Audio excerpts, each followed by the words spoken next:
এই বিশ্বব্রহ্মাণ্ডের সব থেকে মূল্যবান জিনিসটা কি জানেন? কি ভাবছেন? হিরে, সোনা, প্লাটিনাম বা অন্য কোনো কিছু? না, এই সীমানাহীন মহাকাশ জুড়ে এমন অসংখ্য গ্রহ, উল্কাপিণ্ড ছড়িয়ে ছিটিয়ে আছে, যার প্রায় পুরোটাই বিভিন্ন রত্ন দিয়ে তৈরি। তাই আমাদের পৃথিবীতে হীরের থেকে মূল্যবান কিছু না হলেও এই পুরো ইউনিভার্সের নিরিখে কিন্তু হিরে, সোনা, মণিমাণিক্যের তেমন কোনো মূল্য নেই।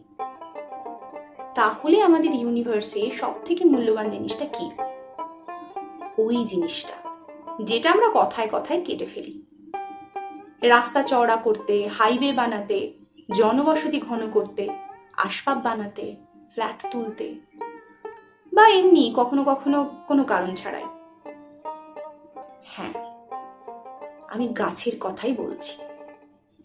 মনুষ্য পর্যবেক্ষণে ধরা পড়ে যে এই ব্রহ্মাণ্ডের লক্ষ কোটি গ্যালাক্সিতে উপস্থিত ট্রিলিয়ন বিলিয়ন গ্রহের মধ্যে হাতে গোনা কয়েকটা গ্রহতেই এ যাবৎ গাছের সন্ধান পাওয়া গেছে।